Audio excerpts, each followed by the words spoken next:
What's up, guys? My name is Josh from Mad Charcoal. You might know me as Mad Charcoal. These are some grumbacher fine, soft pastels. These are some old ones. And I'm going to pick a color to work with. Here, I need this kneaded eraser right here. I'll put it, oh, there's another one there. It's all right. I'm gonna pick one with my eyes closed, and you're gonna have to trust me that my eyes are closed, and work with it on black paper. So hopefully it's a light enough color that will be able to be drawn with.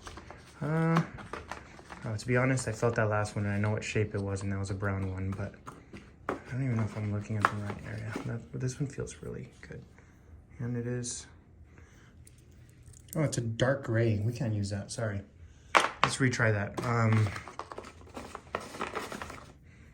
Let's see this color. Oh, that looks nice. What color is that, like a pink? I don't even know what color that might. Permanent rose. What makes it permanent? Well, that should be cool. Okay, I'll shut this a little bit, not too hard so I don't crush them. And let's set you guys up. I composed this digital like concept illustration there so I could draw it. Let's peel this off and make a drawing, a reverse drawing almost. I fell in two pieces, but it's okay. We'll just use this. All I'm gonna use is this piece of soft pastel and a kneaded eraser. Hopefully it goes well. Let's start the drawing. So since it's dark, this is gonna be I'm gonna draw inverted in a sense. This is gonna be my light. I'm drawing with light instead of with shadow. When I put material down, it's gonna be light. So I gotta keep that into consideration while I work. The whole shape of the head. This paper is actually Arches Cover. I want to say it's Arches Cover Black, which is like a printmaking paper. It's a beautiful paper to draw with, nice weight to it, nice quality, completely cotton. Not cheap. This is a half sheet. You get them in 22 by 30 sheets. At least that's what I see them coming as. And then I just cut them in half. I fold them, rip them because the fibers come apart nicely if you do that. All right, so I'm starting to get an idea of where everything goes. Blend with my hand, my oily sausages. Whoa, look at that, that's disgusting. And try to get some decent idea where everything is. There's some things that are going on that are not correct here, but I'm gonna use my kneaded eraser to pull that out. I'm gonna get you guys a little closer, get a better idea what's happening here. A little higher. Sorry for the movement. All right, here we go. It's gonna be an eye here, eyebrow there. Oh, pulled a little too hard, came off the clip. All right. Looks like the nose. It's like a if you guys see there, it's like a laying back kind of angle, of which, whoops, this is not going well for the phone today. Lean back kind of angle, so we have to try to use that foreshortening and those weird angles and try to really accurately portray them, otherwise it's gonna look really weird really quick. So let's keep that in mind while we work today. Trying to remove that, I was gonna say charcoal, but pastel from where the shadow shapes are.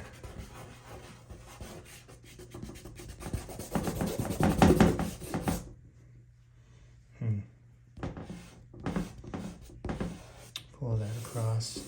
It's all about manipulating these shapes and angles and trying to find them accurately, which I'm kind of struggling with right now, but it's okay. Got to be patient with it. I mean, maybe I should lay down some lines and get a better idea and more measurements of what I'm actually working with.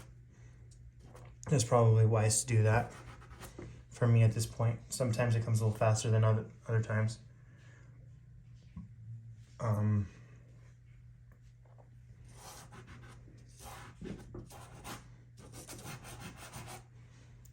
was getting a call, but they can wait. YouTube video first, right? All right. Now that it's making more sense. It's a little smaller than I anticipated on the drawing, yeah, in the drawing area, but it's okay. We'll work with that. Here we go. And this angles, I'm just comparing the angles to the rest of the photo, or the rest of the reference, I should say. Trying to accurately portray these angles and proportions is the hardest part of the drawing, in my opinion. Doing that accurately will allow you to render it and make it look nice without it looking like a polished turd, which means that your drawing is not strong, but you've taken a lot of time to render it out, which means make light and shadow really nice, even though the eye is in the wrong spot or the mouth is in the wrong angle, and it'll look weird. So I'm trying to avoid that. And it's gonna take a little while to accurately get this, but it's okay. It's worth the effort, in my opinion. It's starting to make more sense. It's a lot. The contrast is way too dramatic to appear realistic, but that is okay. You know what? I'm going to use a blending stump now. I think it's necessary for this piece. This is the clean side of it. So I lied. I'm going to use my kneaded eraser, the piece of pastel, and a blending stump. Blend it all nicely, and then now I can take, now that I've carved it a little bit more specifically to where it goes, I'm going to take the kneaded eraser and start to pull out those shadow shapes once again. Do everything accurate to that shape and size. The eye should actually be down here. That's way off. Oh, there we go. I could already see that it's going to look way better that way. And then this eye comes across this way at this angle, right there. And this shadow is going to be around here for the eye, where the eyebrow is going to go. The eye socket shadow, I should say. Edge of the face actually is not going to be out that far. It's going to be in here. Okay. A little more accurate there. Now the nostril here, that could be a little darker.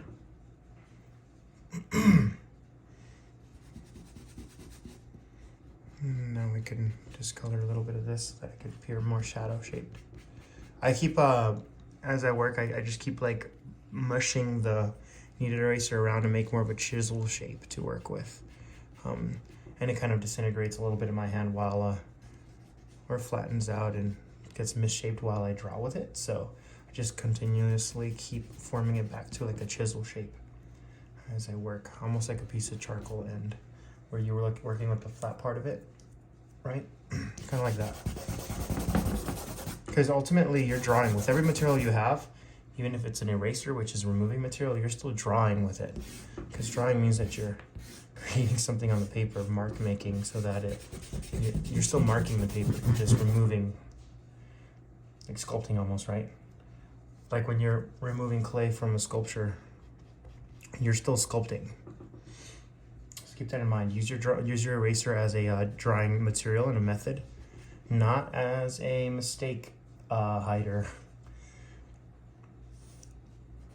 The best way to draw is to make less mistakes, but all of drawing is kind of one big mistake. So with those two things true and almost sounding like if they're paradoxes, actually what you need to do is try to make a sum of those mistakes appear to be accurate by looking at it from large scale to small scale. So as long as your large scale objects are accurate, you can go smaller and smaller, or relatively accurate. You can go smaller and smaller and chase that accuracy in your proportions and in your values, and that'll help you with more successful drawing actually.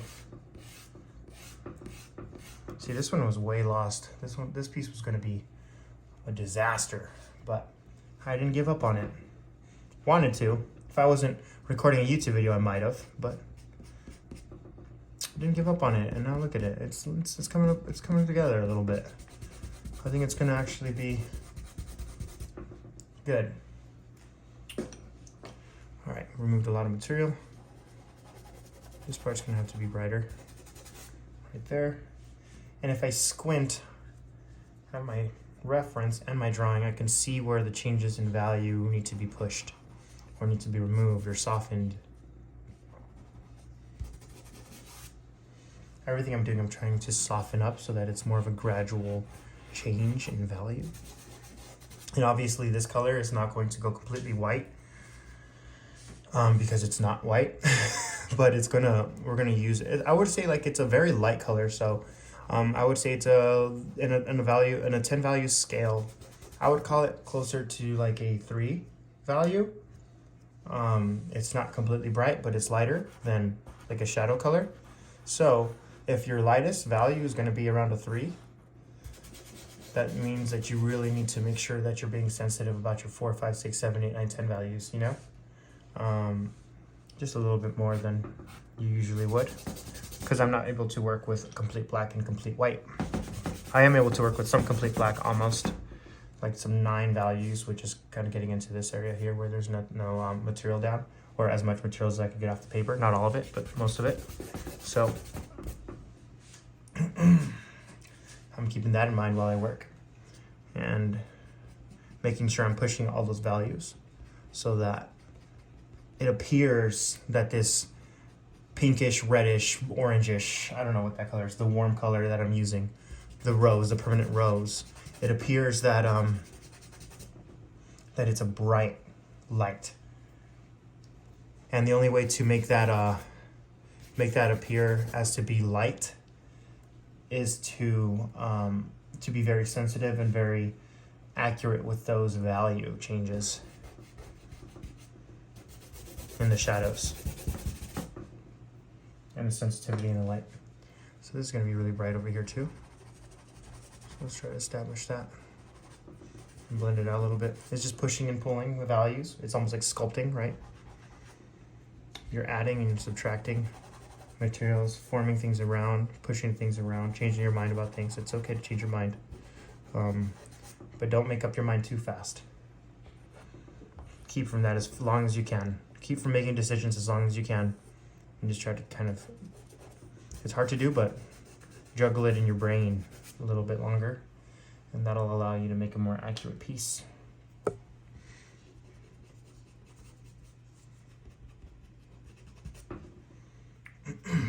I'm losing the shape of this lip. It looks a little off, but it's okay. I'm gonna figure that out. All right, this is gonna have to be a little darker here.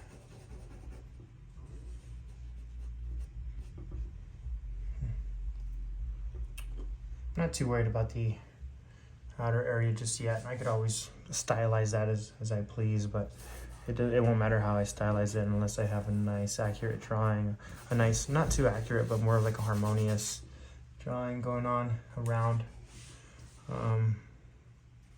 Looks like this light part of the eyelid, which is really important. Our eyes are closed, but it's really important to get an accurate piece and to make it look accurate, because people look at people's eyes naturally. So I gotta really make sure that that's in the right spot, and I'll keep tweaking that as we go. Alright.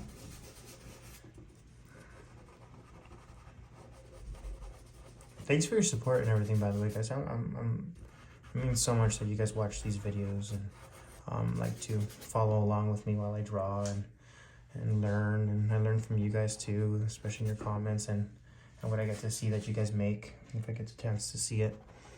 And I like to put myself out of my comfort zone. Like, I don't like color, you know that. You guys know that I draw in black and white usually, but just kind of pushes me out of my comfort zone, makes me grow as an artist by doing what I don't want to do sometimes. But you'll be surprised how much enjoyment you find in the things, in the styles and other forms of creativity that you might not necessarily be naturally drawn to. It's important to try them even if they're not what you want to do, because you'll learn from them. You'll learn a lot from them. All right. This has got to be lighter over here, so blend this out, and then I'll come back in and detail it out more, and find those. See this angle of the lip here? It's supposed to go across here. I can see it. You can see it almost crossing this nostril area and this eye in the middle. That's what the angle is giving me right here. So if that's accurate, and this is actually going up a little bit, and I think my lower lip should be somewhere around here. Anyway, that's kind of what my mind works and what I'm thinking about while I'm drawing. That looks a little more accurate, and then that means that the highlight is actually going to have to be more around here of the chin, because it's up towards the bottom of the lip there, lines up to it in terms of horizontal. I think it goes like a horizontal grid there or something. So I'm way too bright in most of this piece. What I have to do is pull back a lot of these shadows and midtones.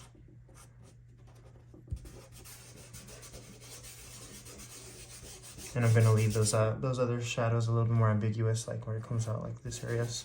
I'll leave them more ambiguous because the mind wants to the eye wants to wander where it understands more, and that's in the light. So let's detail out those light areas nicely by pulling those values in the shadows and in the midtones. So we'll see what that looks like while we try and work it out.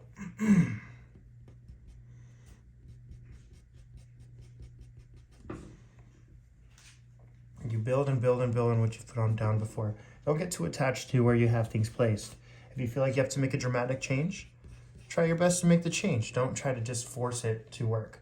Because if you force it to work, you're gonna have like a not a realistic piece, but even not a harmonious piece either. So so it's important to try to protect the harmony in a piece by putting aside your pride and knowing when you see that mistake. And if someone tells you, oh, the eye looks weird, well, you got to go down and figure it out. Don't just be like, good enough, you know? Which sometimes you can, but I would say, like, try your best to really find those values and those proportions accurately. It'll make all the difference for harmony. And the better you get at that, by investing more time into practicing that skill of seeing, the stronger your pieces will be in whatever style you want to do. Doesn't matter the style, really. Seems to me like this part is gonna have to be really dark right there, where that eye comes through there, and then closed eye there. We have a little bit of a shadow coming through here, but let's be sensitive about that and not over darken it. Same thing with this here, and a little bit of a shadow up here.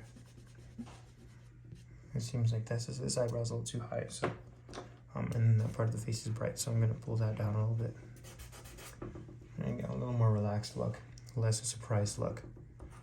Where those eyebrows are placed is really important for the expression. Same with like how tight the eyelids look when they're being shut.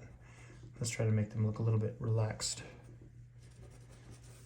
See, I feel like it's a little overexposed because since I'm working with like a level 3 lightness instead of a level 1 or 0 lightness in terms of value scale, and I have to make sure I'm pulling back some of these lightnesses to make it a little more accurate. Got a little bit of highlights in the lips here and here.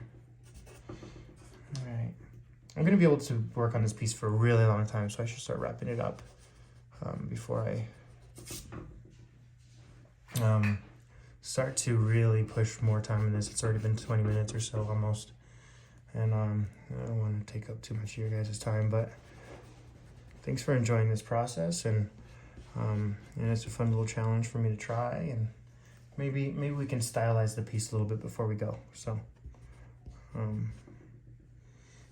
still trying to push these shadows and these value changes, and let's take this shadow area here and stylize it by pulling some of these lights. Maybe get a little crazy with it here. A little bit of texture, right? Almost like it's coming out this way, coming off of the face a little bit. Pulling some of where these lights are hitting. That looks kind of cool. And then a little bit here, just because it looks like the piece suddenly stops a little too fast right there. Yeah, a little bit of movement and chaos in the beauty of it.